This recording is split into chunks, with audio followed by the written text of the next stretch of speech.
Hola, bienvenidos a nuestras pequeñas cápsulas y entrevistas de naturaleza intelectual aquí en el campus de la Universidad Francisco Marroquín.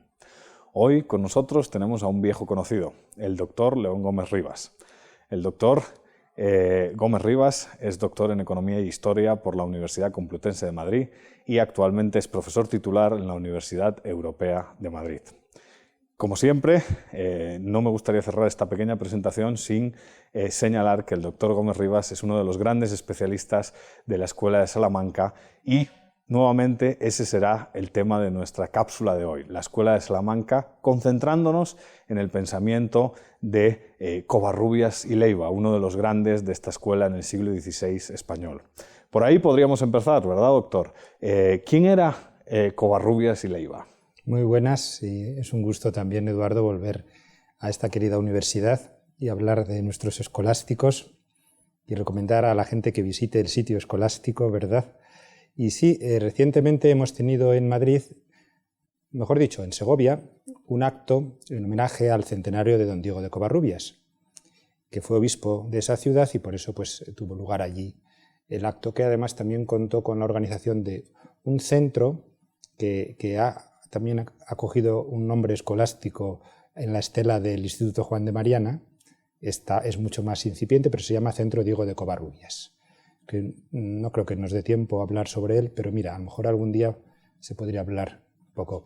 Pero a lo que me preguntas, el obispo don Diego de Covarrubias pues fue uno de los muchos profesores de la Universidad de Salamanca que siguió la doctrina de Francisco de Vitoria, que luego si quieres lo comentamos, pero que respecto de su vida tuvo un perfil un poco distinto de los profesores académicos más universitarios, porque este señor estuvo metido en la política. Primero hay que decir que es de una familia importante, culta. Su padre fue un gran arquitecto, el que hizo la catedral, por ejemplo, de Toledo. Era un señor que estaba, pues, digamos, cercano a la corte.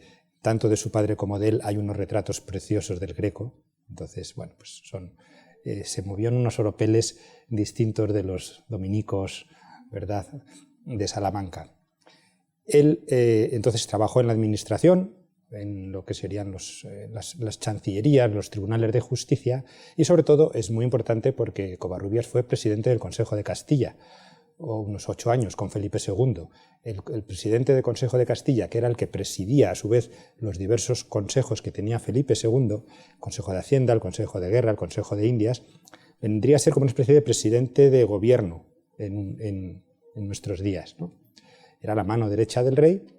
También es interesante, entre paréntesis, señalar cómo Felipe II gobernaba de una manera aconsejándose, ¿no? Para eso eran los consejos, para aconsejar, aunque al final las decisiones las tomaba el rey, pero lo que le aconsejaran es importante, ¿no? Y por último, quizás también pues, señalar de Covarrubias es una faceta más religiosa. Él no fue fraile, como a lo mejor Vitoria o Soto, pero fue obispo y estuvo en el Concilio de Trento, o sea, conoció pues, la Europa de ese tiempo. Y desde el punto de vista académico también podríamos diferenciarlo de los otros escolásticos porque él se dedicó al derecho canónico. Y esto pues, era distinto los teólogos de los filósofos de los canonistas. Entonces, pues, le da un perfil distinto, diferente. Sí, un poco. Yo la verdad es que mi llegada a Diego de Covarrubias fue muy extraña, ¿verdad? Porque yo estaba con mi idea sobre Saavedra Fajardo y fui al Mises Institute de Alabama. Sí. Y en uno de los salones del Mises, uno de los profesores, no sé si fue el director, Louis Rockwell, me dijo, este es español. Y yo vi Diego de Covarrubias. Qué bueno. Sí, y ahí está en relieve la figura de él, ¿no? Sin duda es uno de los grandes con Vitoria, con Mariana, con los grandes de la escuela. ¿Podríamos charlar un poco sobre los aportes concretos de don Diego? Pues sí, siendo que, como digo, que es canonista, desde el punto de vista de los temas que otros tratarían como la justicia, el derecho, pues quizás no escribió tan abundantemente sobre este tema.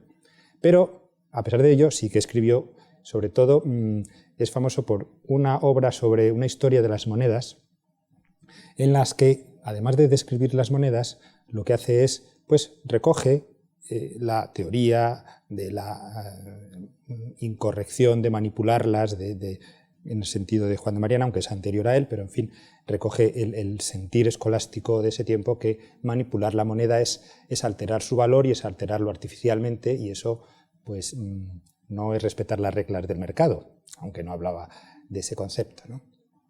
Y luego también quizás una segunda idea, bueno, que están relacionadas porque es pasar de la moneda al valor de los bienes, ¿eh? Entonces, una segunda idea sería la idea del valor de los bienes, que esta es una idea que el profesor Jesús Huerta de Soto repite y repite, citando a Covarrubia, pues exactamente para asentar la idea del principio del valor subjetivo, que el valor de los bienes no es una cosa medible, que depende de compradores y vendedores. Huerta de Soto dice que Covarrubias es como un precursor de la teoría dinámica del mercado, también. Y también el sentido de que los precios justos es imposible calcularlos, eso que diría otro escolástico famoso, Juan de Lugo, que el precio justo solo lo sabe Dios, ¿no? La cita es en latín, ¿no? Solo deo notum termina, o soli deo notum.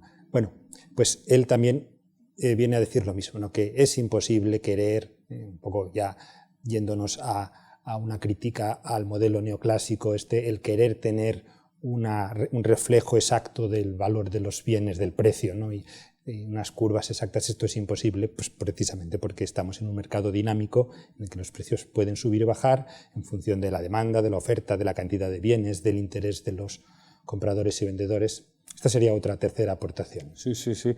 Precio justo, teoría del valor y la moneda. Muy interesante. Sí. Además, en ese último trabajo, que yo ya me he leído, manipulando ahí asimetrías de información, gracias a su cordialidad en enviarme los textos, usted también habla de la influencia de Covarrubias y Leiva sobre, por ejemplo, Hugo Grocio, ¿no? Sí. ¿Cómo se podría establecer ese puente cuando Hugo Grocio produce, claro, una obra que yo sinceramente no conocía que hubiese tenido tanto impacto en su época, ¿no? Que en 1604 se publica, ¿no? 609. 609 se escribe.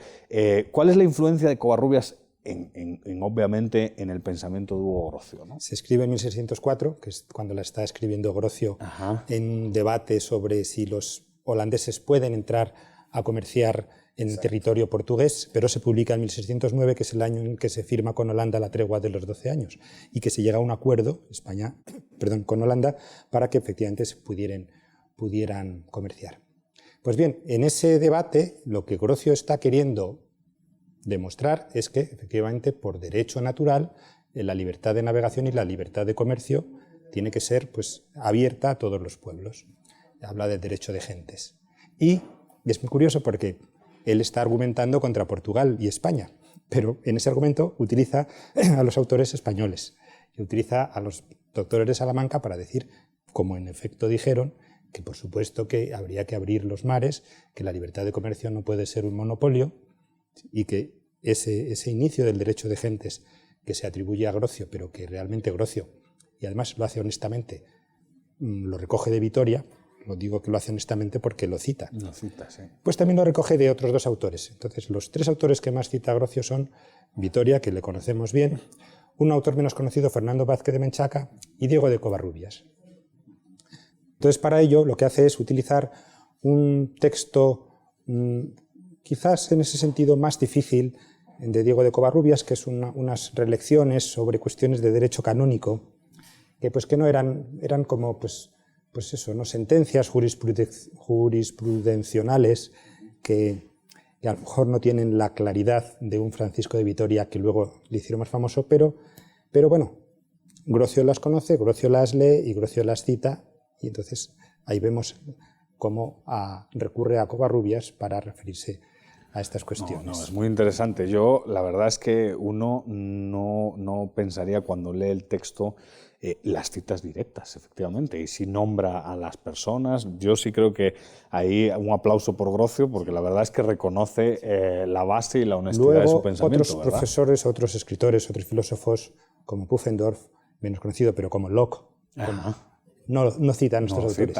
Y hoy en día el estudio de fuentes demuestra que sí que lo conocían, y además que algunas ideas simplemente las copian, pero ya en esa también es verdad que Europa se complejiza mucho, la Europa de las guerras de religión, entre protestantes y católicos, y entonces pues eso hace que unos y otros no se citen. Pero Grocio, que es un poquito inmediatamente anterior...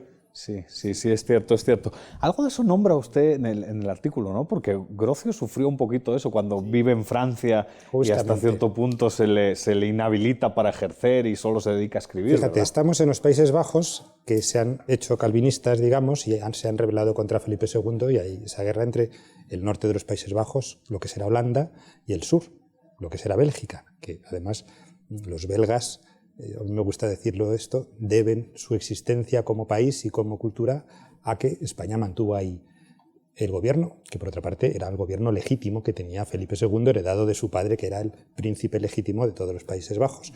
Bueno, pues en esos Países Bajos del norte calvinistas, Grocio es de una rama un poco heterodoxa del calvinismo que se llama el arminianismo, que era, digamos, menos riguroso y menos así frío en el aspecto religioso.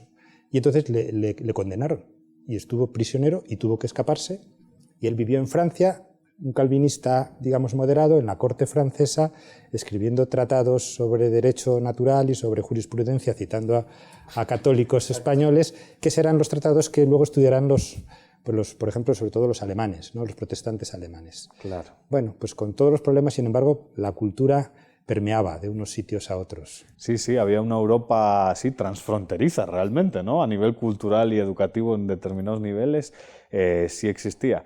Yo creo que para cerrar un poco la entrevista y la cápsula sería bueno preguntarnos si Covarrubias tuvo alguna influencia real en el gobierno. Ya vimos que tuvo influencia en el pensamiento de Hugo Grocio y que por ahí llegó a Alemania y que por ahí quizás llegó a otras partes, al Reino Unido, pero fue presidente del gobierno, ¿no? O sea, es uno de los escolásticos, no es como Mariana, un perseguido por sus declaraciones un poco sí, tal. Sí. Covarrubias sí fue una persona importante que no solo influyó fuera, influyó también dentro. ¿Hay algún detalle, digamos, de esa capacidad escolástica en las políticas públicas de la época? Me gustaría poder decirlo, pero hasta este momento yo creo que no podemos demostrarlo, y quizás, bueno, pues nos gustaría decir, finalmente el gobierno de España sí que tuvo unas políticas en este sentido avanzadas.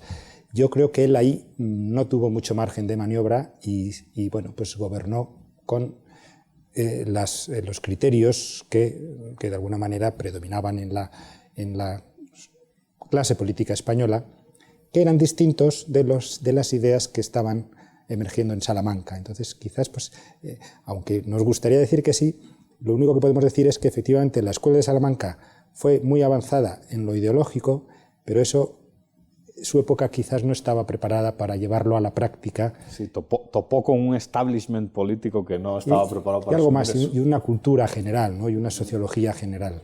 Eso es lo que yo pienso. Ok, pues muchísimas gracias, Doc. Bueno. Como siempre, es un verdadero gusto tenerlo aquí en la Universidad Marroquín y ser partícipe de estas cápsulas. Y a ustedes, pues hasta la próxima. Muchísimas gracias.